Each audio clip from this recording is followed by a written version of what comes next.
Hello student, हम लोग आज 12th 2024 के मैथमेटिक्स क्वेश्चन का ऑब्जेक्टिव सॉल्व करने वाले हैं, जिसमें हम लोग आज सेकेंड पार्ट का वीडियो शूट करेंगे। फर्स्ट पार्ट में हम लोग 1 से लेकर 25 क्वेश्चन तक को सॉल्व कर चुके हैं। जिन्होंने हम लोग का फर्स्ट पार्ट नहीं देखा है, फर्स्ट पार्ट का वीडियो देख सकते हैं, लिंक आपको डिस्क्रिप्शन बॉक्स में मिल जाएगा।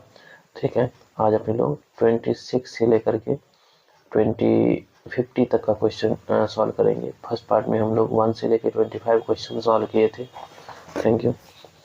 देखते हैं, क्वेश्चन नंबर दिया है 26 में बोला है क्या कि f is a function from a to b will be a onto function. ये ऑन टू फंक्शन कब होगा ये अपने को बताना है। जब रेंज और कोडोमेन आपस में बराबर होता है तो फंक्शन ऑन टू फंक्शन कहलाता है। ठीक है, तो बी ऑप्शन करेक्ट आंसर हो जाएगा। नेक्स्ट में दिया हुआ है क्या कि एक मैट्रिक्स दिया हुआ है ए आई जे एम क्रॉस एन, तो एक वर्ग मूल्य यानी कि बोलने का ये स्क्वायर मैट्रिक्स कब होगा। तो स्क्वायर मैट्रिक्स कब होगा जब m और n यानी कि नंबर ऑफ रो और नंबर ऑफ कॉलम की संख्या आपस में बराबर होगा, तो स्क्वायर मैट्रिक्स होगा। नेक्स्ट क्वेश्चन अपने को दिया है क्या दो मैट्रिक्स का मल्टीप्लिकेशन पूछ रहे हैं। यहाँ पे अपना फर्स्ट का ऑर्डर कितना दिया है 3/1 यानी 3 रो है 1 कॉलम, और सेकंड मैट्रिक्स जो दिया है उसमें कितना है 1 रो है और 3 कॉलम है। तीसरा हमको पता चल रहा है कि 3/3 ऑर्डर का एक मैट्रिक्स बनने वाला है। ठीक है, मल्टीप्लाई करते हैं। फर्स्ट रो का फर्स्ट कॉलम से -3, सेकंड रो का सेकंड कॉलम से कितना आ जाएगा 36 का 18 माइनस का 18, फर्स्ट रो का थर्ड कॉलम से प्लस का 12, सेकंड रो का फर्स्ट कॉलम से 5, सेकंड रो का सेकंड कॉलम से 30, सेकंड रो का थर्ड कॉलम से माइनस का 20, थर्ड रो का फर्स्ट कॉलम से 2, थर्ड रो का सेकंड कॉलम से 12, थर्ड रो का थर्ड कॉलम से माइनस का 8। ऑप्शन देखेंगे आप लोग कितना आ जाएगा। ऑप्शन आपको -3 -8 12, 5 30 -20 5 12 -8, यानी ये आंसर करेक्ट आंसर हो जाएगा। नेक्स्ट क्वेश्चन अपने को दिया a बराबर कितना 0 1 1 0 और a की पावर 5 का पूछ रहा है कितना होगा। तो हम सबसे पहले क्या करेंगे a स्क्वायर निकालेंगे। a स्क्वायर बोलने का मतलब क्या 0 1 1 0, इसका मल्टीप्लाई करेंगे इसी सेम मैट्रिक्स से 0 1 1 0 से, और मल्टीप्लाई करके देखते हैं हमको किसका क्या वैल्यू आता है। फर्स्ट टू फर्स्ट कॉलम का मल्टीप्लाई करेंगे कितना आ जाएगा 0 0 0, 1 का 1 से मल्टीप्लाई तो 1 आ जाएगा। फर्स्ट रो का सेकंड कॉलम से करेंगे तो कितना 0 का 1 से करेंगे 0, और फिर 1 का 0 से करेंगे तो 0 आ जाएगा। फिर सेकेंड रो का फर्स्ट कॉलम के साथ करेंगे तो 1 इंटू 0 0 0 0 इंटू 1 0 आ जाएगा। फिर सेकेंड रो का सेकेंड कॉलम से करें तो 1 इंटू 1 1 और 0 इंटू 0 0, यानी कितना 1 आ जाएगा। और ये हमको दिखाई दे रहा है आइडेंटिटी मैट्रिक्स आ चुका है, तो ए स्क्वायर का आइडेंटिटी मैट्रिक्स आ चुका है।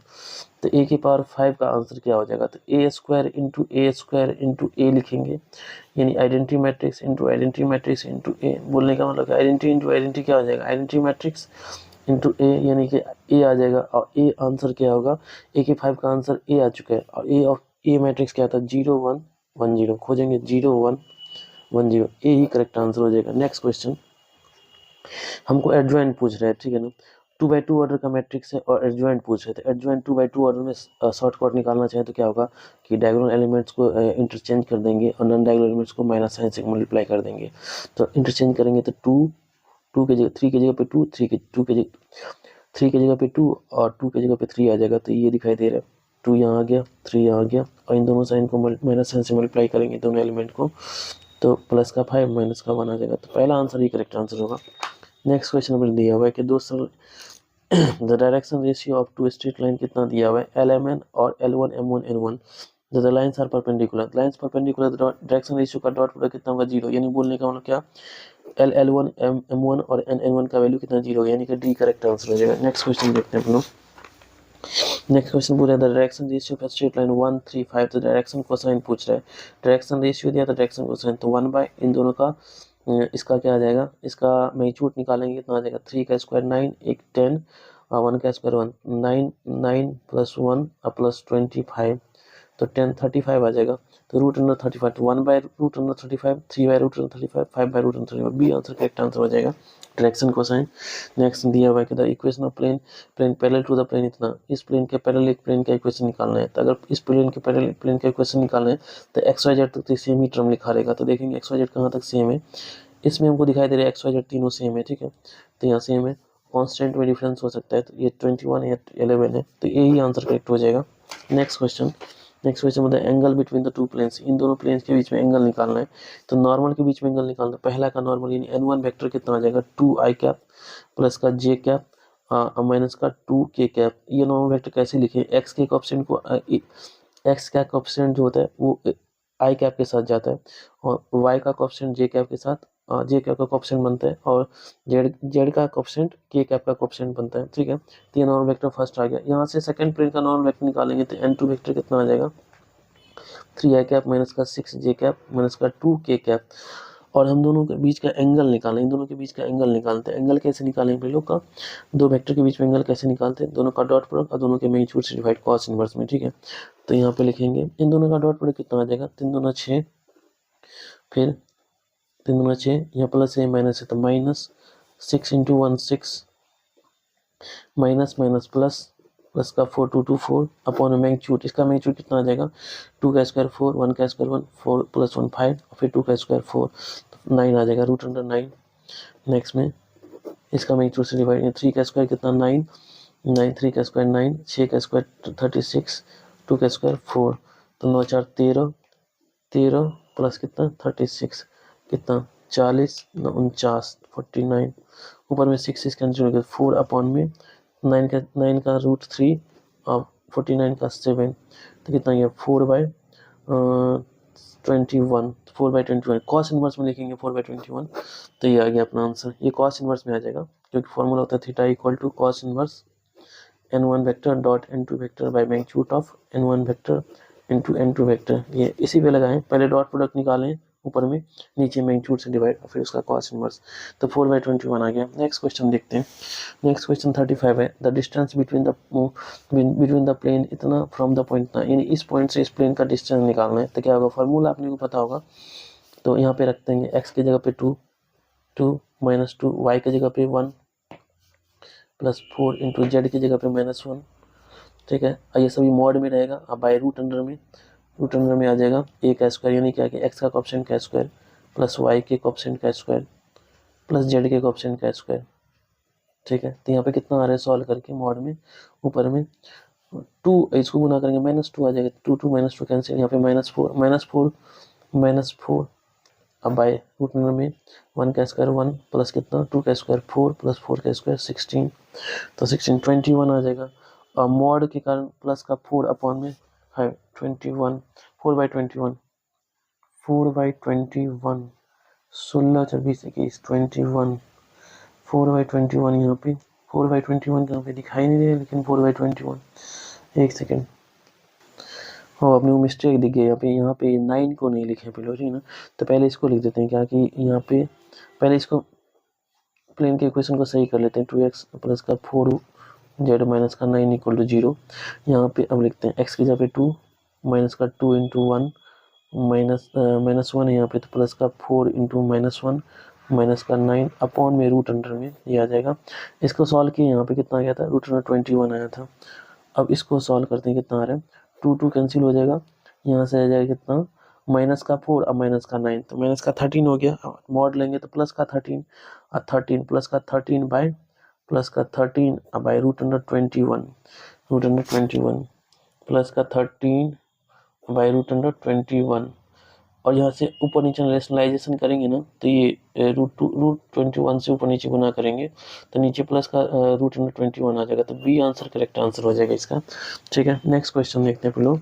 बोला कि टू प्लेन्स इतना आर म्यूचुअली परपेंडिकुलर तो लेमडा का वैल्यू क्या होगा, तो दोनों का नॉर्मल क्या होंगे, का डॉट प्रोडक्ट 0 होगा, तो नॉर्मल का डॉट प्रोडक्ट निकालते थे। यहाँ पे 1 है तो 1 इंटू 2 2, यहाँ पे -4 इंटू 2 माइनस का 8, यहाँ 3 इंटू लेमडा प्लस का 3 लेमडा इक्वल टू कितना 0। इसको सॉल्व कर लेते हैं, माइनस का 6 प्लस 3 लेमडा इक्वल टू 0 यानी कितना 3 लेमडा इक्वल टू 6 यानी लेमडा इक्वल टू कितना 2 आ जाएगा। आंसर बी आंसर करेक्ट हो जाएगा। नेक्स्ट क्वेश्चन अपने को दिखाई दे रहा है क्या कि बोला इफ द लाइन इतना एंड इफ द लाइन इतना is parallel to the line इतना, यानी कि ये लाइन इस लाइन के पैरेलल है, इसके डायरेक्शन रेशियो का रेशियो क्या होगा इक्वल होगा। तो यहाँ से इसका फर्स्ट का direction ratio A B C दिया, सेकंड का 5 3 2 दिया हुआ है, इसका रेशियो निकालेंगे a/5 b/3 और c/2, तो ये बी आंसर करेक्ट हो जाएगा। नेक्स्ट क्वेश्चन देखते हैं। नेक्स्ट क्वेश्चन में क्या दिया हुआ है कि इफ द लाइन इतना दिया हुआ है is parallel to the plane इतना, यानी कि ये लाइन जो है इस प्लेन के पैरेलल है, एक प्लेन के पैरेलल अगर कोई लाइन है, ये मान लेते हैं ये प्लेन है, ठीक है, और ये लाइन है, ठीक है, इसके पैरेलल है, तो इसके नॉर्मल के साथ क्या डॉट प्रोडक्ट 0 होगा, क्योंकि नॉर्मल इसमें परपेंडिकुलर हो जाएगा लाइन पे, लाइन और नॉर्मल एक दूसरे परपेंडिकुलर होगा, तो उसके दोनों की डायरेक्शन रेशियो का डॉट प्रोडक्ट 0, यानी कि a1 b1 c1 a2 b2 c2 का डॉट प्रोडक्ट 0, यानी a1 a2 b1 b2 c1 c2 का प्रोडक्ट कितना होगा, 0 के बराबर होगा। तो ये पहला सी आंसर करेक्ट आंसर हो जाएगा। नेक्स्ट क्वेश्चन अपने को दिया हुआ है, दो डिटरमिनेंट आपस में बराबर बोला है, तो इसको सॉल्व कर लेते हैं। कितना, एक्स स्क्वायर 18 दूना 36 बराबर इधर 36, 18 दूना कितना 36, ठीक है, तो ये तो 0 हो गया यहाँ पे, ठीक है, तो एक्स स्क्वायर माइनस 36 बराबर 0, तो एक्स स्क्वायर इक्वल टू कितना 36, तो x equal two plus minus 6 हो जाएगा, तो आंसर बी करेक्ट आंसर हो जाएगा। नेक्स्ट क्वेश्चन में देखते हैं, क्वेश्चन नंबर 40,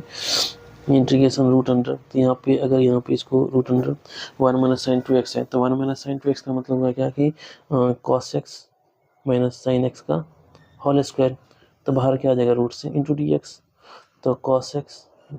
माइनस का साइन एक्स इंटू कितना डी एक्स इंटीग्रेशन में, तो कॉस एक्स का इंटीग्रेशन हो जाएगा साइन एक्स, और साइन एक्स का कितना माइनस कॉस है, तो माइनस प्लस हो गया, तो ये आंसर करेक्ट हो जाएगा, ठीक है। नेक्स्ट क्वेश्चन देखते हैं 41, क्वेश्चन नंबर 41 में एक्स का इंटीग्रेशन एक्स स्क्वायर बाई 2 और कॉस 2x का कितना हो जाएगा साइन 2x, और x में कुछ नहीं उसको डिफरेंट करके डिवाइड करेंगे, 2x का डिफरेंस है 2, तो 2 से डिवाइड प्लस का c, तो यहाँ पे आंसर हो जाएगा अपना क्या, तो 1/2 x square 1/2 x square by 2 sine 2x by 2 plus c, यानी कि डी आंसर करेक्ट हो जाएगा। नेक्स्ट क्वेश्चन e की power x into sine verse x plus 1/√अंडर कितना 1 माइनस एक्स स्क्वायर, ठीक है, तो साइन वर्स का डिफरेंशिएशन यहाँ पे दिया, तो एक अपने लोग फार्मूला याद किया, e की power x into F x plus F dash x into कितना डी एक्स, तो इसका आंसर हो जाएगा e की power x into F x, तो एफ एक्स, तो यहाँ साइन एक्स का डिफरेंशिएशन दिया है, ये एफ एक्स और ये एफ डैश एक्स है, तो इसका आंसर हो जाएगा e की power x into sine verse x, तो कौन सा आंसर हो जाएगा, सी बी आंसर करेक्ट हो जाएगा, तो e की power x into sine verse x plus C. Next question 43 number question, इसको सॉल्व करने के लिए अपन लोग क्या किया 1/x plus 2 1/x plus 1/x इधर रखेंगे और फिर माइनस 1/x प्लस 2 इधर रखेंगे, ठीक है। अब अगर हम इसको सॉल्व करते हैं ना, इसको अगर हम सॉल्व करते हैं एलसीएम लेकर के, तो यही वाला टर्म आ जाएगा 1/x into x plus 2, LCM हो जाएगा x और x plus 2, x into x plus 2, और इधर x प्लस 2 और इधर माइनस x करेंगे तो 2 आ जाएगा, लेकिन 2 आ रहा है तो यहाँ पे ऊपर में तो 1 है, तो उसको बैलेंस करने के लिए 1/2 लगा देंगे क्या, ठीक है, क्योंकि अगर इसको सॉल्व करेंगे तो नीचे तो x इंटू एक्स प्लस 2 आएगा, लेकिन ऊपर 2 बच जाएगा, ठीक है ना, क्योंकि इधर x प्लस 2 माइनस x करेंगे तो x कैंसिल होकर 2 बच जाएगा, तो उस 2 को हटाने के लिए 1/2 लगा देंगे आगे में। अब इसका इंटीग्रेशन देखते हैं 1/2 ब्रैकेट 1/x का integration log mod x minus बीच में, और 1/x प्लस 2 का integration log mod x plus 2 plus का c। अब दोनों लॉग को एक लॉग में बदलेंगे तो लॉग मॉड डिवाइड वाला लॉग माइनस वाला लॉग नीचे चल जाएगा, तो x अपॉन में कितना x प्लस का 2 प्लस का c आंसर, तो 1/2 x प्लस 2 c आंसर, ये बी आंसर करेक्ट हो जाएगा। नेक्स्ट क्वेश्चन, ये फार्मूला दिया अपने को, ठीक है, इसका फार्मूला हो जाएगा x/2 same plus a square by 2 sine verse x/a, तो ऑप्शन देख लेंगे आप लोग, x/2 same a square by 2 sine verse x/a, यानी सी आंसर करेक्ट आंसर हो जाएगा। नेक्स्ट, यहाँ पे आपको क्वींस रूल दिखाई दे रहा होगा और यहाँ पे ऑड फंक्शन है, ठीक है, तो क्वीन ऑड फंक्शन का क्वीन क्या होता है 0 होता है, तो आंसर बी करेक्ट हो जाएगा। नेक्स्ट क्वेश्चन, यहाँ पे 46, यहाँ पे किंग लगाना है अपने को, ठीक है, तो किंग और ऐड लगाएंगे, तो पहले किंग लगाएंगे तो क्या करते हैं, जहाँ इन दोनों का सम कितना आ रहा है a, तो जहाँ जहाँ x है वहाँ पे a माइनस एक्स लिखेंगे, तो ये इसको पहले i मान लेते हैं, इसको क्या मान लेते हैं i, ठीक है, और इसमें किंग लगाते हैं, तो किंग लगाने पर i बराबर क्या आ जाएगा 0 से, किंग में लिमिट चेंज नहीं होता है, और जहाँ जहाँ x है वहाँ पे इन दोनों का सम माइनस एक्स लिखें, इन दोनों का सम a आ रहा है, तो a माइनस एक्स अपॉन में यहाँ पे a माइनस एक्स, और यहाँ पे plus root under a minus, यहाँ पे a माइनस एक्स रखेंगे तो माइनस से मल्टीप्लाई करेंगे तो माइनस a प्लस एक्स हो जाएगा, a कैंसिल हो जाएगा, ठीक है, इंटू कितना dx, यानी क्या i का वैल्यू कितना आ जाएगा integration root under a minus x upon में root under a minus x plus root under x आ गया इंटू डी एक्स। ये सेकेंड समीकरण हो गया, ये पहला समीकरण यहाँ पे क्वेश्चन दिया उसी को मानेंगे, दोनों को जब ऐड करेंगे, दोनों को जब ऐड करते हैं तो हमने वो ऐड करके देखिएगा, आप दोनों को ऐड कीजिए तो एलसीएम नीचे वाला टर्म आ जाएगा, ठीक है, और ऊपर भी एक्स और root plus root under a minus x दोनों कैंसिल होकर के 1 दे देगा, तो 1 इंटू कितना डी एक्स, डी एक्स का इंटीग्रेशन कितना 0 से लेके a तक है, तो अपना लिमिट 0 से लेके a तक तो डी एक्स का इंटीग्रेशन एक्स, तो अब 0 से लेके a तक, तो पहले a माइनस 0 थी, कितना a आंसर हो जाएगा, तो पहला आंसर करेक्ट हो जाएगा। ठीक है, cos 2x का इंटीग्रेशन निकालना है, तो cos 2x का इंटीग्रेशन कितना होता है, sin 2x बाई 2, और कहाँ से कहाँ तक, 0 से पाई बाई 2 तक। ठीक है, 0 से पाई बाई 2, तो पहले पाई बाई 2 रखेंगे, तो साइन एक्स की जगह पाई बाई 2 रखेंगे, कितना आ जाएगा, 2 कैंसिल होकर पाई, साइन पाई बाई 2 माइनस, और फिर इसके बाद क्या, 0 रखेंगे एक्स के वाले, तो साइन 0 बाई 2, तो साइन पाई भी कितना होता है 0, और साइन 0 भी 0 होता है 0, तो यानी आंसर ए करेक्ट हो जाएगा। नेक्स्ट क्वेश्चन देखते हैं 48 number, cos x into cos 2x into D x दिया हुआ है। ठीक है, तो इसको पहले दो फंक्शन ट्रिमेट्री फंक्शन प्रोडक्ट में दिया हुआ है और दोनों cos ही है, तो इसको फार्मूला में कन्वर्ट करेंगे। फार्मूला बनाने के लिए 2 देना पड़ेगा इसको, तो 2 बाहर भी दे देते हैं 1/2, 2 इंटू कितना cos x into cos 2x D x, limit कहाँ से 0 से लेके पाई/6 तक दिया हुआ है, तो ये अपना answer 1/2 integration 2 cos a cos b क्या फार्मूला होता है, cos a plus b plus cos a minus b, तो cos a प्लस बी करेंगे तो cos 3x हो जाएगा, cos a माइनस बी करेंगे तो plus cos a minus b, तो cos x हो जाएगा, cos 2x में से x घटेगा तो x आ जाएगा, तो cos एक बार a प्लस बी, तो 3x एक बार घटाएंगे, 2x में से x गया तो x बचेगा, तो cos 3x plus cos x into कितना dx, 1/2 बाहर में है, और 0 से लेकर कहाँ तक पाई/6। ठीक है, तो cos 3x का इंटीग्रेशन हो जाएगा कितना, sin 3x बाई 3, और cos x का कितना हो जाएगा sin x, कहाँ 0 से लेके कहाँ तक पाई/6 तक। ठीक है, तो 1/2 अपर लिमिट पहले लिखेंगे पाई/6, तो पाई/6 यहाँ पे रखेंगे x की जगह पे, तो पाई/6 रखेंगे यहाँ पे, तो कितना हो जाएगा 6, 3 से कैंसिल होकर 2 हो जाएगा, पाई/2 साइन पाई/2 कितना हो जाएगा, यहाँ पे साइन पाई/2 बन जाएगा, 3 से गुना होगा क्योंकि 6 का 3 से 2, तो साइन पाई/2 कितना होता है 1/3, और 6 यहाँ पे रखेंगे पाई/6, तो पाई/6 क्या हो जाएगा डायरेक्ट 1/2, साइन 30 कितना होता है 1/2, तो ये 1/2 आ गया। फिर लोअर लिमिट 0 रखेंगे, 0 पे दोनों ही 0 हो जाएगा। ठीक है, 0, तो यानी कितना आ गया बताओ 1/2, इधर भिंजोर करेंगे कितना आ जाएगा 6 इंटू कितना 2 + 3, यानी बोलने का मतलब कितना, ऊपर में 5 और नीचे में 12, तो 5/12 सी आंसर करेक्ट हो जाएगा। नेक्स्ट क्वेश्चन नंबर 49 देख रहे हैं, 49 में हमको दिखाई दे रहा है कि क्वीन है, और क्वीन में यहाँ पे ऑड फंक्शन दिखाई दे रहा है, तो ऑड का क्वीन 0 होता है, तो ये answer direct B answer correct हो जाएगा। 1/√x का इंटीग्रेशन आपको फार्मूला याद किएगा, 2√x होता है, और इसका लिमिट कहाँ से कहाँ तक 4 से लेके 9 तक, तो पहले अगर 9 लिखेंगे तो 2√9 माइनस 2 कितना 4, 2√9 बोले 3, 2√2 यानी 6 माइनस का 4, यानी 2 आंसर, यानी ये आंसर करेक्ट हो जाएगा। और अपना 26 से लेके 50 नंबर तक क्वेश्चन कंप्लीट हो गया है। पार्ट 3 बनेगा जिसमें उसमें 51 से लेके 75 नंबर क्वेश्चन तक कंप्लीट करेंगे। और जिन्होंने फर्स्ट वीडियो नहीं देखा है पार्ट 1 का 1 से लेके 25 का, वो डिस्क्रिप्शन बॉक्स में अपना वीडियो देख सकते हैं, लिंक दिया हुआ है। Thank you.